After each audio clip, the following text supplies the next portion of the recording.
أعوذ بالله من الشيطان الرجيم بسم الله الرحمن الرحيم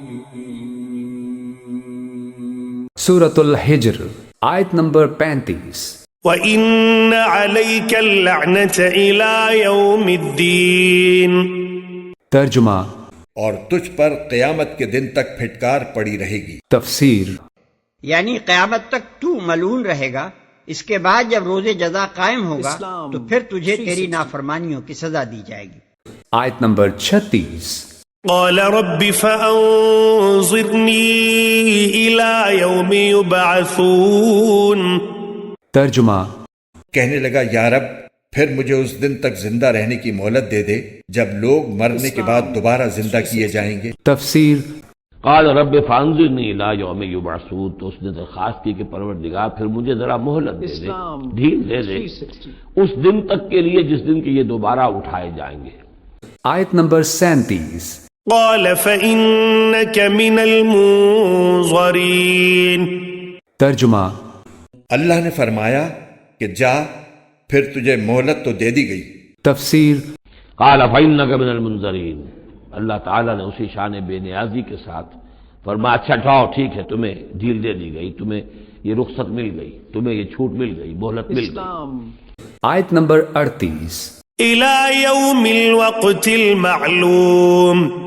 ترجمہ مگر ایک ایسی میعاد کے دن تک جو ہمیں معلوم ہے. تفسیر شیطان نے مہلت تو روز حشر تک کے لیے مانگی تھی، لیکن اللہ تعالیٰ نے اس وقت کے بجائے ایک اور معین وقت تک کے لیے اسے مہلت دی. اکثر مفسرین کے مطابق وہ پہلے سور کے پھونکنے تک ہے، جس کے بعد ساری مخلوقات کو موت آئے گی. اس وقت شیطان کو بھی موت آ جائے گی. آیت نمبر 39.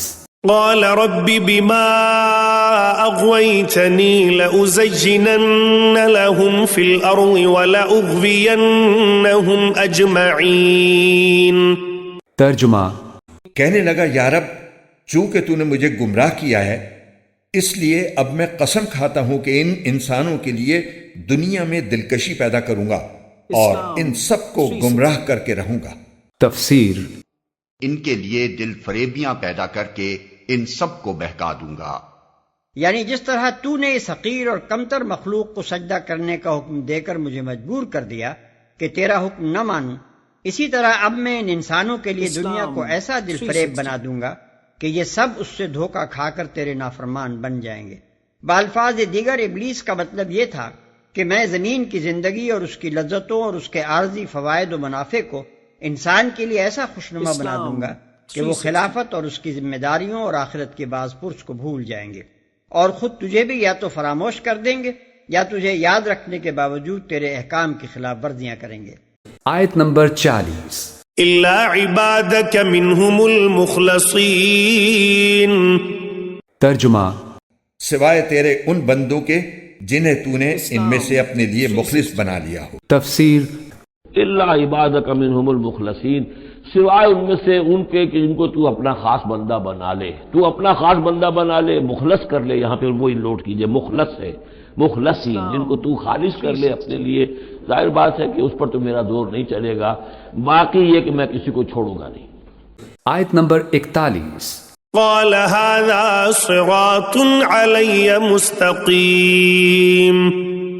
ترجمہ اللہ نے فرمایا یہ ہے وہ سیدھا راستہ جو مجھ تک پہنچتا ہے. تفسیر اللہ تعالیٰ نے اسی وقت واضح فرما دیا کہ جو لوگ اخلاص اور بندگی کا راستہ اختیار کریں گے وہ سیدھا مجھ تک پہنچے گا، اور ایسے لوگوں پر شیطان کے بہکاوے کا کوئی اثر نہیں ہوگا. آیت نمبر 42. ان عبادی لیس لک علیہم سلطان الا من اتبعک من الغاوین. ترجمہ یقین رکھ کہ جو میرے بندے ہیں ان پر تیرا کوئی زور نہیں چلے گا سوائے ان گمراہ لوگوں کے جو تیرے پیچھے چلیں گے. تفسیر میرے بندوں سے مراد وہ بندے ہیں جو اللہ تعالیٰ کے حکم پر چلنے کا پختہ عزم رکھتے ہیں اور اسی سے مدد مانگتے ہوں. ایسے لوگوں پر شیطان کا زور نہ چلنے کا مطلب یہ ہے کہ اگرچہ شیطان انہیں بھی گمراہ کرنے کی کوشش تو کرے گا، لیکن وہ اپنے اخلاص اور اللہ تعالیٰ کے فضل سے اس کے دھوکے میں نہیں آئیں گے. آیت نمبر 43. وَإِنَّ جَهَنَّمَ لَمَوْعِدُهُمْ أَجْمَعِينَ. ترجمہ اور جہنم ایسے تمام لوگوں کا طے شدہ ٹھکانہ ہے۔ تفسیر جہنم کی وعید ہے۔ اس جگہ یہ قصہ جس غرض کے لیے بیان کیا گیا ہے اسے سمجھنے کے لیے ضروری ہے کہ سیاق و سباق کو واضح طور پر ذہن میں رکھا جائے۔ پہلے اور دوسرے رکوع کے مضمون پر غور کرنے سے یہ بات صاف سمجھ میں آ جاتی ہے کہ اس سلسلہ بیان میں آدم و ابلیس کا یہ قصہ بیان کرنے سے مقصود کفار کو اس حقیقت پر متنبہ کرنا ہے کہ تم اپنے ازلی دشمن شیطان کے پھندے میں پھنس گئے ہو اور اس پستی میں گرے چلے جا رہے ہو جس میں وہ اپنے حسد کی بنا پر تمہیں گرانا چاہتا ہے۔ اس کے برعکس یہ نبی تمہیں اس کے پھندے سے نکال کر اس بلندی کی طرف لے جانے کی کوشش کر رہا ہے جو دراصل انسان ہونے کی حیثیت سے تمہارا فطری مقام ہے، لیکن تم عجیب احمق لوگ ہو کہ اپنے دشمن کو دوست اور اپنے خیرخواہ کو دشمن سمجھ رہے ہو۔ اس کے ساتھ یہ حقیقت بھی اسی قصے سے ان پر وعدے کی گئی ہے کہ تمہارے لیے راہ نجات صرف ایک ہے اور وہ اللہ کی بندگی ہے۔ اس راہ کو چھوڑ کر تم جس راہ پر بھی جاؤ گے وہ شیطان کی راہ ہے جو سیدھی جہنم کی طرف جاتی ہے۔ تیسری بات جو اس قصے کے ذریعے سے ان کو سمجھائی گئی ہے یہ ہے کہ اپنی اس غلطی کے ذمہ دار تم خود ہو۔ شیطان کا کوئی کام اس سے زیادہ نہیں ہے کہ وہ ظاہر حیات دنیا سے تم کو دھوکہ دے کر تمہیں بندگی کی راہ سے منحرف کرنے کی کوشش کرتا ہے۔ اس سے دھوکہ کھانا تمہارا اپنا فعل ہے جس کی کوئی ذمہ داری تمہارے اپنے سوا کسی اور پر نہیں ہے۔ آیت نمبر 44۔ لها 7 أبواب لكل باب منهم جزء مقسوم۔ ترجمہ اس کے 7 دروازے ہیں، ہر دروازے میں داخلے کے لیے ان دوزخیوں کا ایک ایک گروہ بانٹ دیا گیا ہے۔ تفسیر جہنم کے یہ دروازے ان گمراہیوں اور معصیتوں کے لحاظ سے ہیں جن پر چل کر آدمی اپنے لیے دوزخ کی راہ کھولتا ہے۔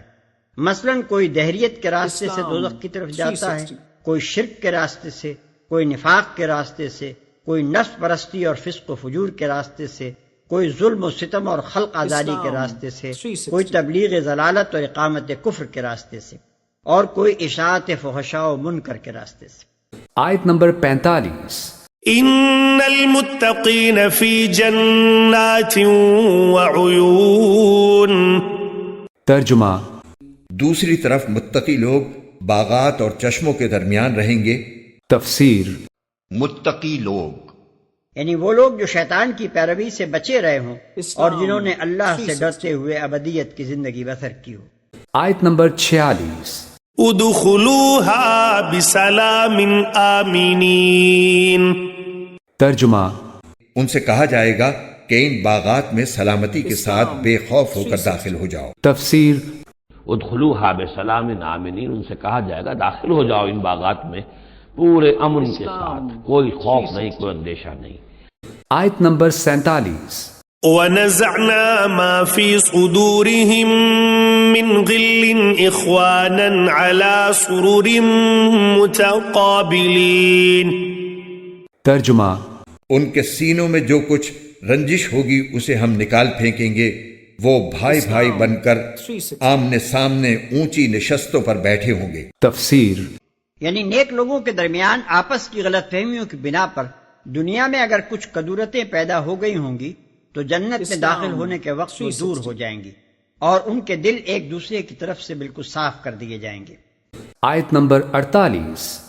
لا يمسهم فيها نصب وما هم منها بمخرجين۔ ترجمہ وہاں نہ کوئی تھکن ان کے پاس آئے گی اور نہ ان کو وہاں سے نکالا جائے گا۔ تفسیر اس کی تشریح اس حدیث سے ہوتی ہے جس میں حضور صلی اللہ علیہ وسلم نے خبر دی ہے کہ اہل جنت سے کہہ دیا جائے گا کہ اب تم ہمیشہ تندرست رہو گے، کبھی بیمار نہ پڑو گے، اور اب تم ہمیشہ زندہ رہو گے، کبھی موت تم کو نہ آئے گی، اور اب تم ہمیشہ جوان رہو گے، کبھی بڑھاپا تم پر نہ آئے گا، اور اب تم ہمیشہ مقیم رہو گے، کبھی کوچ کرنے کی تمہیں ضرورت نہ ہوگی۔ اس کی مزید تشریح ان آیات و احادیث سے ہوتی ہے جن میں بتایا گیا ہے کہ جنت میں انسان کو اپنی معاش اور اپنی ضروریات کی فراہمی کے لیے کوئی محنت نہ کرنی پڑے گی، سب کچھ اسے بلا سعی و مشقت ملے گا۔ آیت نمبر 49۔ نبئ عبادی انی انا الغفور الرحیم۔ ترجمہ میرے بندوں کو بتا دو کہ میں ہی بہت بخشنے والا بڑا مہربان ہوں۔ تفسیر نبئ عبادی، اے نبی میرے بندوں کو بتا دیجئے، انی انا الغفور الرحیم، کہ میں یقیناً غفور ہوں رحیم ہوں۔